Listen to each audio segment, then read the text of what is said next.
Hello to all of you, my students here in US 101 history class. Um, First of all, I want to say I hope you all have a great Thanksgiving. And, I know that what's stressful is that we have the holiday season come with the end of semesters and so much academic activity happening. It's harder for you as a student and for myself. So, end of the semester, holidays, a lot of family activities, so much is going on. So hang in there, and I also need to mention a few things regarding the end of the semester coming up. So uh, you will have one more week of class, and then you'll have the final. That's it. So there's a few things that I want to address for you all as we move forward.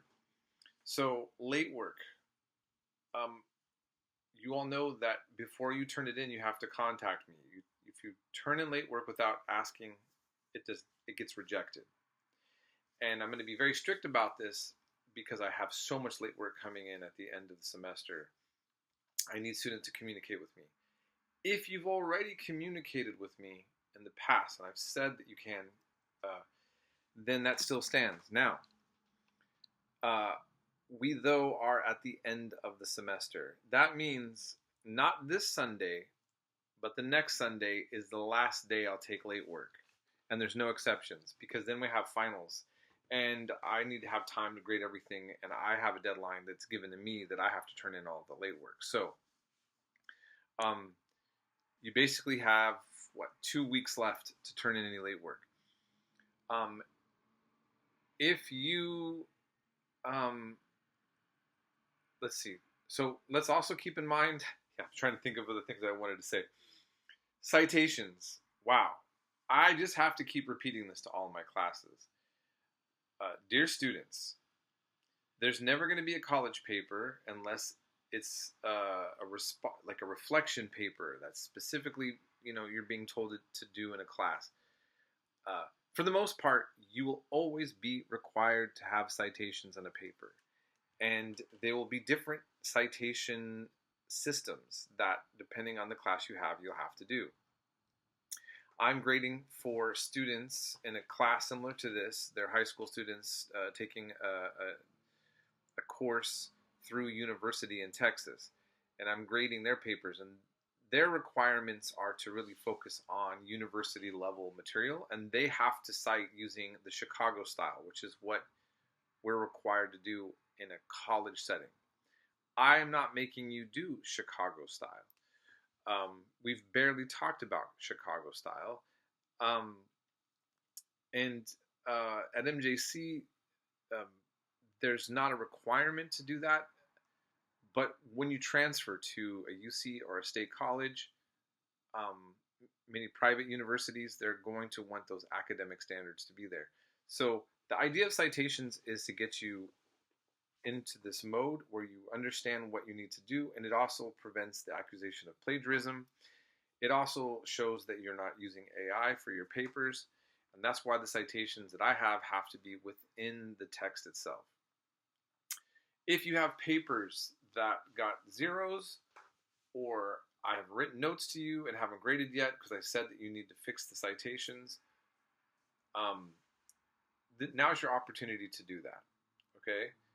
I want to remind you, okay, you can start off a paragraph or two and use citations and then do 5 more paragraphs brilliantly written, but use a lot of content and there's no more citations being added.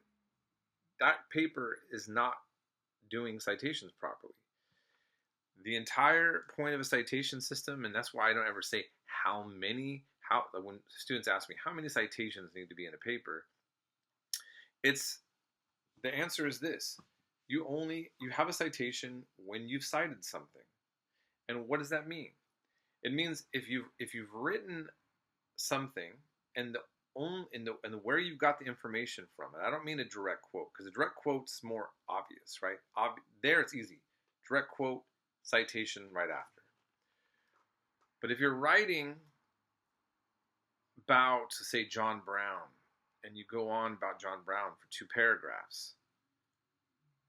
By the end of that, or in that portion, where did you get that from?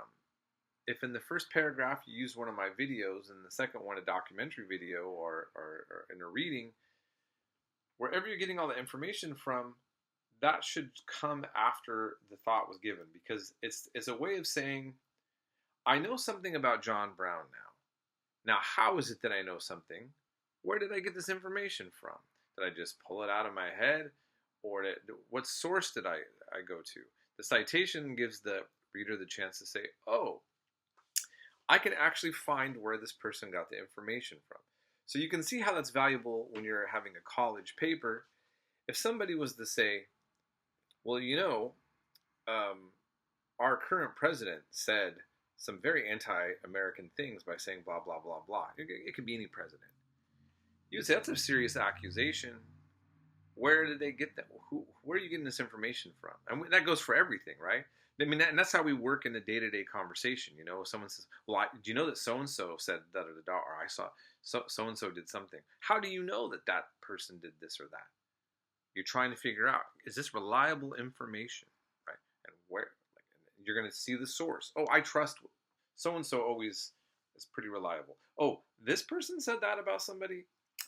They're always making up stuff, and we catch it every time. So why should I believe it? Okay, do you see what I'm saying? So think about it in that mindset. So when you're writing these papers, that's how you should always be doing it. That's going to go beyond just this class. So I can't stress that enough. As we're finishing up the semester here, and I'm going over grading late work, I want to see you put more effort into that. And remember also, there's got to be dates. A history paper is going to be covering a time period. What time period are we in? You have to ground us in the time period. So just do that. And of course, also last thing, remember, in the case of this class, the information has to come strictly from what we cover in our modules, no outside sources. So I'm hoping this helps so that you can all end strong this semester with the grade that you were desiring. And I also hope that you've been learning a lot and that you feel empowered by what you've been learning. So congratulations for keeping up with the work this far. If you need something else, please reach out to me. This is the time to communicate. Don't be afraid to communicate with your professor. But right now, sooner than later, because we are running out of time, and I'm not going to be communicating much as we fall into the holiday, at least this part of the holiday. But I think that's mainly all I have to say. Please take care of yourselves, and again, I'm wishing you all the best. We'll be in touch.